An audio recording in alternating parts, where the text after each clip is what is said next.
On today's Locked On Thunder, we are going to talk about Theo Maledon being sent down to the Oklahoma City Blue. This team is a half game out of the NBA postseason. What does that mean for the future of this season? What do the Thunder have ahead to finish out the month of November? And so much more, including previewing tonight's game against the Sacramento Kings. How can the Thunder continue their winning streak and what to look forward to tonight as the Thunder debut their new court and new uniform set? Back after this, it's the Locked On Thunder podcast on Locked On Podcast Network, your teams every day. You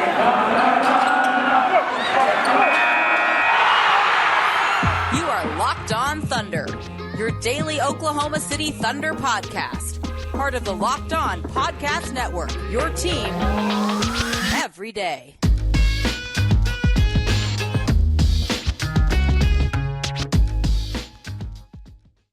Let's get it going on the Locked On Thunder podcast on the Locked On Podcast Network, your teams every day. I am your host, editor-in-chief over at thunderousintentions.com. Rylan Styles, you can follow me on Twitter at Rylan_Styles. That's at RYLAN_STILES. Follow the show on Twitter at LOThunderPod. Email the show, LOThunderPod@gmail.com. Call into the show 405-362-7128. On today's show, we're going to dive into the Oklahoma City Thunder sending Theo Maledon down to the Oklahoma City Blue.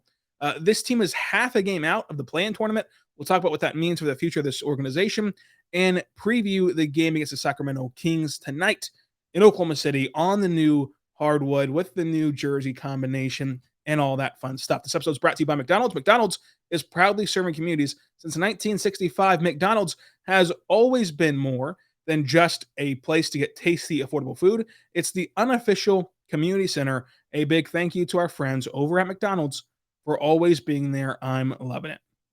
So the big story today is that Theo Maledon was sent down to the Oklahoma City Blue.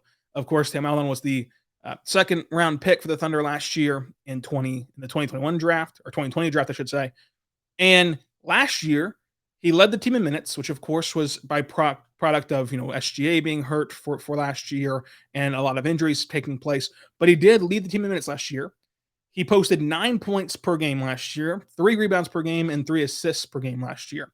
He did struggle from the floor, 36% from the floor, but shot 32% from 3-point land. And if you take away things like the heaves and the just last second shots that you have to throw up there, if you take those away, that percentage goes up to 35% from 3, and then 75% from the line last year as well. This year, though, his rotational spot has not been as concrete. It's been juggling back and forth, and he's averaging just 2 points per game, 2 rebounds per game, 1 assist, while turning in a 20% shooting percentage from the floor, 13% from 3, and 75% from the line. And this can kind of predate back to Summer League, where he had a few nice games like that Summer League opener was pretty good for Theo Maledon, and then he was very underwhelming the rest of the way. There's just something about Theo Maledon this year that just has not been good, consistent, good, quality, anything. And you're looking for ways to get that back to the player he was last year, because last year, Maledon looked so promising. He looked like a steal of the draft. He looked like a steal type of player to where, sure, he's not going to be the blue chip guy. He's not going to be a starter. He's not going to be a superstar, but he is going to be somebody who can help you level your bench unit off and can help you build a championship roster, because we know in Oklahoma City that it takes everyone to get that championship and not just your top echelon players. You need to flesh out a roster where you're going to be having guys, whenever those stars leave the floor for 5, 6, 7 minutes throughout the postseason, that you have quality players to put in their place. That way the game doesn't evacuate right before your eyes whenever your stars do need a break. And it looked like Theo Maledon last year could be that sixth man, could be that really good guard in that range as a player. And so now you're just kind of lost. You're just kind of sitting here wondering, okay, which is it? Is he going to be that kind of player? Is he going to be a player that you can now chalk into your future? Or was last year a flash in the pan, a product of circumstances, teams not really gunning for the Thunder at all, no fans in the stands, different environment, sight lines wise with no fans in the stands. And again, a condensed schedule benefited this young team because these older, more experienced and contending type of teams overlooked Oklahoma City last year and didn't really play all that hard against them, and especially on nights where there was back-to-back. So it just opened the floor up a lot more last year for Theo Maledon to kind of take advantage of those circumstances. Or is he a good player and this is just a really bad slump because he's still trying to figure out how to play in the NBA and he didn't get those training wheels put on him last year. Last year, he was playing from the word go. He didn't get to go to the G League bubble last year. He didn't get to have a full training camp. He didn't get to have a full preseason. In fact, he had one preseason game and then had to sit out there for the preseason because of that visa issue. So is this just him kind of coming down from that high of being drafted and now he's trying to have to relearn everything and get back into a groove? Or is he just not a good basketball player anymore? I think that the Blue will do a good job developing him. And really, to me, it's just, can he find his confidence again? And that's what Mark said yesterday after practice. It's about he's looking for Theo's confidence to get back because there's no way Theo could look that polished and that good last year and that quality of a player last year. Again, not a superstar, not a star, not an all-star, not anything like that, but a polished quality basketball player. And then this year he looks lost. He looks lost offensively. He looks lost defensively. He looks like a non-NBA player this year. There's just no way that the drop-off is that deep and that steep, in my opinion. So how do you get him back to playing at that leveled off quality level? And the Blue can do a good job of building him back up and building that confidence back up. And a benefit to the Blue is that he will get more minutes and more sustainable minutes and more kind of predictable minutes. So his rotational spot goes from unpredictable, I might play 10 minutes, I might play 20 minutes, I might play 5 minutes, to I'm going to for sure play X amount of minutes, whatever the Blue decide to play him with. But it won't change game to game or day to day. If anything, it'll just go up and up and up. So I think that the Blue, sending him there was the best thing for him. I think that it also makes the current Thunder roster more entertaining because you now are going to have to watch Tre Mann play, which Tre Mann playing is awesome. And it's very fun to watch him play and grow and all the fun things he can do offensively. But I think that Theo Maledon just has to figure it out. I mean, he's shooting 40% at the rim, 40% from mid-range. From the corner three, he's shooting 22%. From non-corner threes, he's shooting 9%. For example, last year, he shot 38% from the corner and 35% in non-corner threes.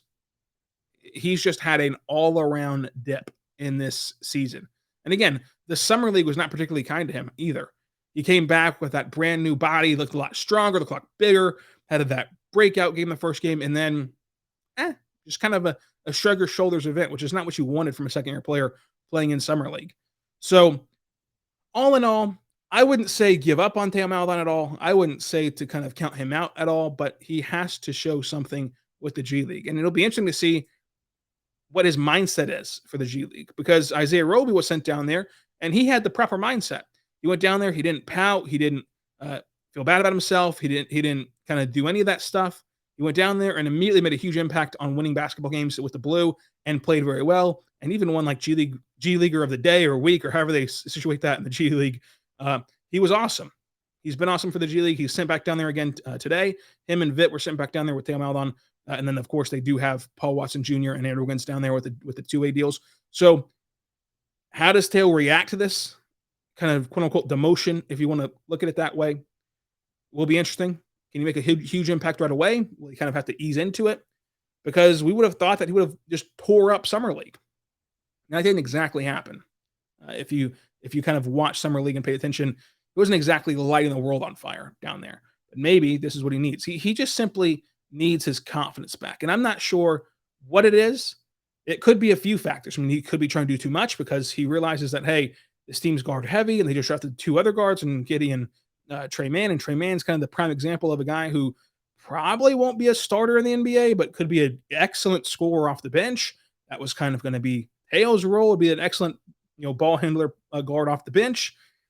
And now he's kind of pressing a bit. Who knows what it is, but either or, he just needs to simply go down there and find confidence, and we'll see how long they keep him down there.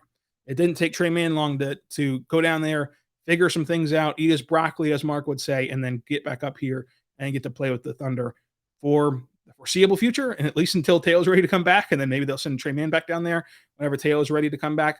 And I'm interested to see how much Tre Mann plays tonight against Sacramento. So there's a lot to look forward to. We'll preview the Sacramento game coming up. But first, whenever we come back, we're going to talk about the standings and the fact that the Thunder are just a half game out of the play-in tournament. But first, let's hear it now. But our good friends over at McDonald's. McDonald's is proudly serving community since 1965. McDonald's has always been more than just a place to get tasty, affordable food. It's the place where friends and family can come and reconnect, a place where classmates can meet for a study group, knowing they'll have dependable Wi-Fi and endless supplies of French fries and McFlurries. Win or lose, it's a place where teammates, competitors, the home team, or the away team can come and recharge. It's a place you always look forward to stopping on a long road trip to rest your legs. McDonald's is incredible because we all remember stories and memories that took place at McDonald's. You could all litter the comment section, and you should right now, with your favorite McDonald's stories and events that took place at McDonald's. We all have them.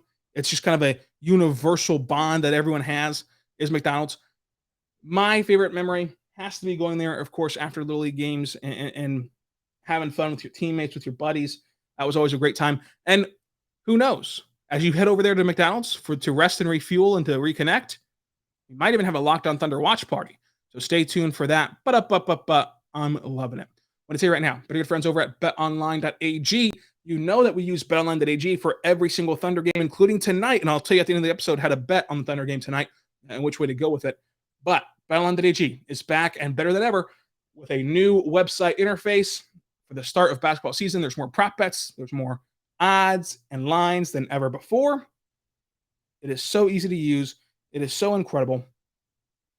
Go over the new website on your phone, your desktop, your laptop, whatever it is that you have to use to sign up today. Whenever you do, you're going to receive a 50% welcome bonus on your first deposit. Just use the code Locked On to receive that 50% welcome bonus on your first deposit. From basketball, NBA and college, football, NFL and college, NHL, boxing, UFC, right up to your favorite Vegas casino games, you will not want to miss this amazing offer. So take advantage right now at BetOnline.ag. BetOnline, your online sportbook experts, the fastest and easiest way to bet on all of your sport action. We are back on the Locked On Thunder podcast, on the Locked On Podcast Network. Thank you for making Locked On Thunder your first listen every single morning, every single day. We are here for you. Subscribe for free on all platforms to make sure you never miss an episode. And let's say right now that we have some breaking news, so to say. So, took to Twitter yesterday, and Hamidou Diallo liked a post saying that Hamidou Diallo is barely in the Pistons rotation. Shaking my head, send him back to OKC. He liked that post. So, Hamidou Diallo, still a Thunder legend, still wishes he was with the Thunder. Now, obviously, I do not think that he's going to demand a trade to the Thunder. I don't think that the Thunder are going to trade back for him at all. But I will say, it would be pretty fun to watch Josh Giddey throw lob passes to Hamidou Diallo. That would be pretty fun. I just imagine Giddey getting a rebound, pushing the pace in transition, or getting a steal and doing the same thing, and then Diallo just sprinting the length of the floor and throwing a lob pass to Diallo. That would be incredibly fun. But obviously, things are not going well for Diallo in Detroit as he likes that post. He's fallen out of their rotation inexplicably for the Detroit Pistons. I don't understand why that's happened. Go listen to Locked On Pistons with my guy Koo. He'll tell you all what's going on with Detroit. So that's your second listen today. Your second listen today is Locked On Pistons because you want to find out what's happening to Thunder legend Hamidou Diallo. But we're back on Locked On Thunder. We're going to talk about the Thunder being half a game out of the play-in tournament. So every year, it seems like this happens, right? Oh my goodness, the Thunder are going to be the worst team in the NBA. They're going to be the worst team in the NBA. And then they're just scrappy and their record's not very bad. And so people start freaking out one way or the other. Everyone take a breath. Remember how you felt whenever the Thunder were blown out against the Bucks in the preseason on ESPN and John Hollinger and everyone else said, oh, this is a 13-win team. Oh, this is a 10-win team. That was silly. That was silly. It's just as silly to take the Thunder comeback win over a just decrepit and unbelievably chaotic Lakers franchise without LeBron, plus a win over the dying San Antonio Spurs, and a win over the New Orleans Pelicans, who have more drama than a show on E, and say this team's not a playoff team. Now, they might win tonight against the Kings. In fact, spoiler alert, I'm betting the Thunder to win tonight. I'm BetOnline AG. But this team is trying to tank and trying to lose. Their pick this year is lottery protected. And if you know Sam Preston, you know he loves draft picks. He's not going to let that pick go to Atlanta. He's going to keep this pick in the lottery. And of course they're going to win games because tanking is done within the front office. It's not done by players. It's not done by coaches. So the players and coaches are trying their best. And this is not the worst team in the NBA. They can beat anyone on any given night, including the top of the top competition, because A, they have a great coach. They found their best coach in their team history this go around with Mark. They have a star in SGA, and they have nice marginal players. So that trio on any given night in this NBA circle, this NBA league, any given night that trio can win you games against anybody. But big picture, just as you had to see the big picture after the blowout loss to Milwaukee, the blowout loss to Utah, the blowout loss to Houston, and you had to see the big picture through that, you got to see the big picture after the collapse by the Lakers, beating the sad Spurs, and beating a Pelicans team that's lifeless. So nothing is set in stone with how this team will finish and what this team will be. Because again, they have a great coach, they have a star, and so anything can happen. And again, the players are not the ones tanking. Mark is not the one tanking. It's just the roster construction is that of a tanking team. And they won't be the worst team in the NBA.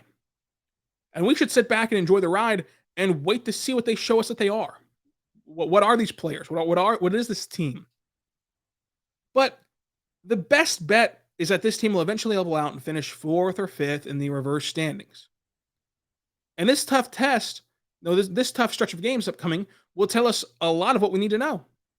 The Kings tonight, the Nets on Sunday, the Heat on Monday, and then you go Rockets, Bucks, Celtics, Hawks, Jazz, Wizards, who are a really good team, and Rockets again.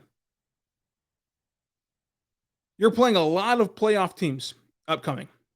Sure, you've got the Kings, you've got the Rockets twice. Other than that, you're playing a lot of playoff teams to end the month of November. Where do you stand after November? So again, don't overreact to those huge blowouts and don't overreact to this 3-game winning streak. It's nice. It's awesome. We love the winning streaks. But I'm not ready to say this team has failed their season-long goal. If you were like a very pro tank, I'm not ready to say they failed that option. If you're very anti-tank and want them to go to the playoffs, I'm not going to say that they've kind of succeeded at that either. They're still kind of in the middle, and we just kind of got to wait and be patient and see which side that they lean towards. The best bet is they're going to lean closer to outside the playoffs than inside the playoffs. But you can't overreact on either side to these type of things. Now, with the Kings game tonight, Vit is out, Theo Maledon's out, Isaiah Roby is out, Paul Watson Jr. is out, and Aaron Wiggins are out. They're all with the blue. They're not hurt. They're just with the blue, playing today with the blue. And then for the Kings, Tyrese Halliburton is questionable, and Terrence Davis is questionable. The Kings had other guys on the injury report. They were all like Lewis King, like G League guys. Doesn't really matter. What matters is if Tyrese Halliburton can play and T. Davis can play. Halliburton is one of their best players. It would be interesting to see if he's going to play or not. He is questionable, and so we'll get updates on that throughout the rest of the day. Now, coming up, we're going to talk about what to watch for. We're going to talk about the keys to the game, the bet of the game, and the Thunder Moneyball pick. All that and more is coming up. But first, I want to say right now, our good friends over at Built Bar. Built Bar is a fantastic protein bar that tastes just like a candy bar. Go to BuiltBar.com and use the promo code LOCKED15. Get 15% off of your next order. I love Thanksgiving. All the good food, the treats, and plenty of them. But maybe you want a yummy dessert that is not full of calories and sugar. It's the perfect time for Built Bars. Built Bar is the new holiday dessert. Feast on something delicious and feel good about it. One slice of pie has upwards of 300 calories. That's on the low end. Most Built Bars only are at 130 calories and only 4 grams of sugar, but plenty of protein. So Replace the coconut cream pie with coconut Built Bars, or go to a raspberry Built Bar instead of a raspberry pie.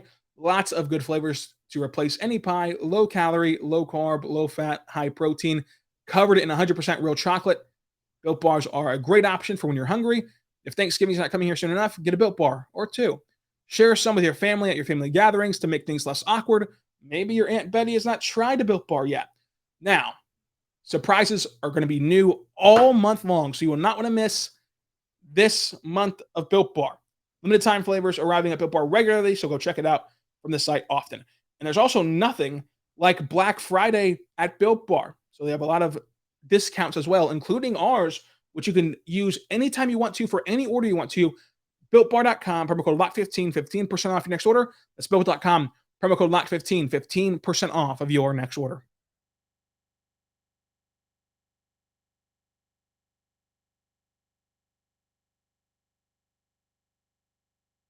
We're back on Locked On Thunder podcast, on Locked On Podcast Network, your teams every day. Thank you for making Locked On Thunder your first listen every single day. We're here for you every single morning talking Thunder basketball. So subscribe for free on all platforms. And we're going to continue the show by previewing tonight's game against the Sacramento Kings. But for your second listen, remember, go check out Locked On Pistons to hear about Hamidou Diallo and him liking this tweet about the Thunder. And go check out Locked On Fantasy Basketball, because you're going to want to know how to win your fantasy leagues. And Josh Lloyd has you covered on that front. He's going to help you win these fantasy basketball leagues. Again, you can follow me on Twitter at Rylan_Styles, so you never miss an episode, never miss some breaking news about the Thunder. We're going to be back this weekend to recap this Kings game, and then we'll be back again, of course, Monday through Friday next week to talk all about the week for the Oklahoma City Thunder. So we mentioned the injury report, but what to watch for? What should you watch for tonight? First things first, you have SGA, who was taken away a bit by the Spurs and then really taken away by the Pelicans. And now the road doesn't get easier because he goes up against Davion Mitchell. And Davion Mitchell has been very impressive defensively, as we all expected from his draft profile. But he's had the same kind of success Lu Dort has had. He's taken away Donovan Mitchell. He's taken away all these other superior athletes he's played against, and you know, these star-level players he's played against. What does he do against SGA? Can SGA get the better of Davion Mitchell? That will be a matchup that you watch all night long, as well as Lu Dort defending De'Aaron Fox. So this game has the potential for some highlights on both sides of the ball for both teams. I think that Lu Dort's assignment is a bit easier than Davion Mitchell's assignment, because Fox is not shooting the ball well at all. And of course, Lu Dort is going to be fine defending him straight up and defending him, you know, kind of head on. But, you know, to combat his speed a bit, Dort can sag off of him and give him a ton of room to shoot and dare him to shoot and recover better from Fox's attacking speed. So I think that Dort has the easier matchup than Davion Mitchell does on SGA, but it'll still be very fun. Now, I do want to see if Darius Bazley can make it 4 straight solid or better games for his stretch of games here with the Thunder, because he started off on a rocky ship, and he's had moments, he's had flashes, but he's finally starting to build some consistency, it appears. I want to see if that can continue tonight against Sacramento. And then, of course, the new jerseys and new court. It's the whiteout jerseys for the first time all year, and for the first time ever, and an alternate court for the first time ever. It's like that all gray court. Looks kind of like the Nets court from last year. I don't know if they brought it back this year or not, but we'll see how that looks. First ever alternate court in the history of the organization. That is a ton of fun. Keys of the game. Number 1, limit turnovers. Number 2, just hang around. I don't know if the Kings can close this game out, so just hang around and get it to closing time. And then number 3, force De'Aaron Fox to shoot the ball because he cannot shoot. But of the day, I've got Oklahoma City plus 4.5. They're underdogs at home. I'll take that right now. And then the Moneyball pick, I think SGA finally has another great game. Like he's been good. He's been impacting games. He's been helping this team win. He's been a really good player. I think that this game tonight is like an SGA takeover again.